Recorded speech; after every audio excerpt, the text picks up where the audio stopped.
The senator is recognized. Thank you very much. Madam President, before the internet, RCA knew how many records Elvis sold every day. Before the internet, RCA knew how many cars, well, before the internet, Ford knew how many cars they were selling every day. Before the internet, McDonald's could tell you how many hamburgers it was selling every day. Yet the Obama administration cannot tell us how many Americans have tried to sign up for Obamacare. They can't tell us how many Americans did sign up for Obamacare. They can't tell us what level of insurance they bought, nor can they tell us in what zip code they live. They've told us that 20 million Americans have visited the Obamacare website. They've got the basic information to shop, but how many have tried to sign up? How many did sign up? Where do they live? What kind of insurance did they buy? Not only have they not told us, Madam President, they've done their best to keep us from finding out. With WikiLeaks and Eric Snowden spilling our beans every day, what's happening on the Obamacare exchanges is the biggest secret left in Washington, D.C. The National Security Administration could learn some lessons from Secretary Sebelius. We shouldn't have to rely on anonymous sources to get basic information about what's happening with Obamacare. Therefore, I'm introducing legislation today to require the administration to answer the following questions every week. How many people tried to sign up? How many people did sign up? What level of insurance did they buy? In what zip code do they live? And what are they doing to fix the problems? This is not complicated information.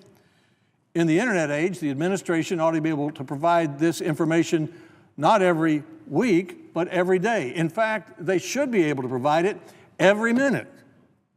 We shouldn't have to pass a law to find these things out. I would hope every senator would support this simple request that this legislation makes. It is a 6-page bill. I'll put it in the congressional record today, and everyone will have a chance to read it. Tomorrow, when everyone should have read it, I intend to ask unanimous consent to pass it. This Congress is dedicated to transparency. I know we are on both sides of the aisle. The administration has described itself as the most transparent administration in American history. So, why should we not unanimously pass legislation to ask for the most basic information about what's happening on the Obamacare exchanges? Health insurance companies say that in order to guarantee everyone that they have a chance to sign up for insurance before January 1, which is when the law says they must, the application has to be in by December 15. That's not very far away. And while the administration has been talking about a few weeks of a grace period before the IRS will fine you for not having bought insurance, as Obamacare says most Americans must, still, if the website isn't fixed, millions of Americans will be required to sign up for health insurance on a website that doesn't work, and for not being able to do so, they'll be fined by the Internal Revenue Service. But, Madam President, there's a much bigger problem than the fine, and that is that millions of Americans may be without any health insurance at all after January 1 because their insurance is being canceled because of Obamacare. Remember when President Obama said, if you like your insurance, you can keep it? Well, like a lot of things that have been said about Obamacare, that's turning out not to be the case. Our staff has counted the announcements by health insurance companies that are ceasing to offer policies on January 1 because they don't qualify under the Obamacare law. For example, in Tennessee, the state provides 16,000 Tennesseans who have trouble getting insurance. With some insurance, it's called R-Tenn. Because it doesn't meet the exact requirements of Obamacare, the state is having to cancel that insurance on January the 1st, and those 16,000 Tennesseans won't have health insurance. Other Americans, Tennesseans I've talked to, for example, have what we call catastrophic insurance. They have insurance that provides for the catastrophe. That kind of insurance is often not available under Obamacare, not allowed by Obamacare. So insurance company offering these policies will not be offering them after January 1, and as a result, millions of Americans will not be able to buy the insurance they now have. So if individuals can't or won't sign up, that will mean that after January 1, many of the sickest people will go into the exchanges, and the result of that will be the prices of insurance for everyone who has insurance will be going through the roof. We're already seeing that in the insurance markets today. So the bottom line, if the website isn't fixed, millions of Americans will not only be fined by the IRS for not buying insurance on a website that doesn't work, more importantly, they'll be without health care insurance on January 1, insurance that many of them have today. Now, the President has said in the last few days that the website will be ready by November 30th. But, Madam President, you're supposed to have your application in by December 15 and insurance bought by January 1. 2 weeks for millions of Americans to make their way through this maze. We tried to obtain this simple information that I've asked for, yet repeatedly the requests, which I have directed to the Secretary, have come back with no answer at all. No answers, no nothing. Outside analysts tell us that only 0.5% of the people who logged on to Obamacare website in the first week were able to enroll. But we really don't know what's happening there. 2 weeks ago, I sent a letter with the House Oversight Chairman Darrell Issa to Secretary Sebelius asking for the information that she and the President are not now giving us, like how many people have enrolled successfully in the exchanges, what the technical problems are, how much it already costs, and how much it will cost to address these problems. The deadline for a response to our request has passed. Chairman Issa has said, and I joined him in the letter, that he may consider a subpoena to get that information. The American people deserve an answer to these questions. Now, Madam President, often when the debate comes up, someone will say, well, the Republicans don't have any proposals of their own. I've often made those proposals. I remember on this floor of the Senate, many times, I proposed the steps that we should take to change our health care system so more people could afford insurance. We went back and counted the number of times that during the health care debate, various ones of us talked about our step-by-step proposals for what we should do about health care. And there were 173 mentions of our step-by-step proposals. The basic problem with what happened with the new health care law was that we expanded, the government did. I didn't vote for it, but the government did. The government expanded a health care delivery system that already costs too much. That was the wrong thing to do. That was an historic mistake. What we should have done is to make changes step by step in a health care delivery system that would reduce the cost of health care for the largest number of Americans so that more people could have afforded it. Those are the steps we should have taken. We can still do that. Our health care delivery system is 20% of our economy. Obamacare is not our health care delivery system. Obamacare are some additions to our health care delivery system.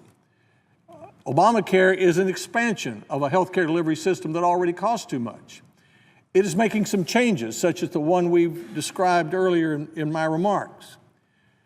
Those changes have been described as a train wreck, but we can turn the train around and head it in another direction, the direction of more competition, more choices, and lower costs for Americans buying health care insurance.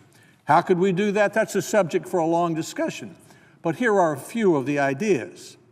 Make Medicare solvent. Trustees have said that in 10 years, there won't be enough money to pay hospital bills. We have a duty to make Medicare solvent.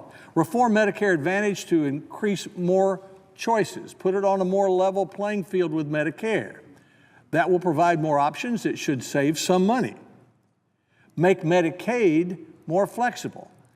I was a governor. I said on the floor that every senator who voted for Obamacare ought to be sentenced to go home and serve as governor and try to implement the law. Because from my time as governor, when it was 8% of the state budget, I see it's grown to 26% today in Tennessee, soaking up money that otherwise would go for higher education or for other needed parts of state government. We should encourage workplace wellness. We had a lot of debate about that during the Obamacare debate, and we've ended up with a regulation that's too restrictive. We can change that. We can allow small businesses to pool their resources and offer a larger number of premiums to a larger number of Americans at prices they can afford. We can allow Americans to purchase insurance across state lines. That would reduce the cost of health care, which should be our major goal. We could expand health care savings account. There's a bipartisan legislation before the Senate that would define full-time employment for purposes of the health care law, this one or any one in the future, as 40 hours instead of 30 hours. That would be a great help to American business and a bigger help to the employees who are being forced to go from 40 hours to 30 hours, employees who most need that income and who by going to 30 hours will have to go to a second part-time job in many cases, and in doing so lose whatever health care benefits might have been available to him. I don't know where the 30 hours came from. That sounds like it was made in France. A made in America part-time job ought to be 40 hours. Those are just a few of the steps, Madam President, that we could take to turn the train around and avoid the wreck and move us in the right direction. We'll be making those arguments over time, but for now, we need information about what's happening on the Obamacare exchanges. And I intend to ask unanimous consent tomorrow to pass a simple 6-page legislation that has the administration give us weekly reports about how many have tried to enroll, how many have succeeded, in what zip code do they live, and what level of insurance have they purchased. Congress needs to know that. If millions of Americans are going to lose insurance on January 1 before they have a way to buy it through a website that doesn't work. States need to know it because as time goes on, these decisions are going to have effect on the Medicaid programs that states are a partner in operating. And Americans need to know it because in many cases, we've counted at least 1.5 million cases, and we expect millions more. Policies that Americans now have aren't going to be available after January 1. And so these Americans, and these include people working in the Congress, people who are in the Congress, these Americans are going to have to make decisions before January 1 about what insurance they will have because the insurance they now have isn't going to be available under the new health care law. So, Madam President, this is a 6-page bill and a pretty simple idea. I mean, if RCA knew how many records Elvis was selling every day, if Ford knew before the internet age how many cars Ford was selling every day, if McDonald's before the internet age knew how many hamburgers it was selling every day, surely the Obama administration can tell us every week how many are enrolling on Obamacare's website, how many are successfully getting their insurance where they live and what kind of insurance they're buying. The stakes are much higher than Elvis's records, than Ford's cars, and than McDonald's hamburgers. These are the stakes of health insurance that involve the lives of millions of Americans, and I hope that my colleagues will join me tomorrow when I ask unanimous consent to approve legislation that will require these weekly reports. Madam President, I ask consent to send the legislation to the desk and that it be introduced. The bill will be received and appropriately referred. Thank you, Madam President. I yield the floor.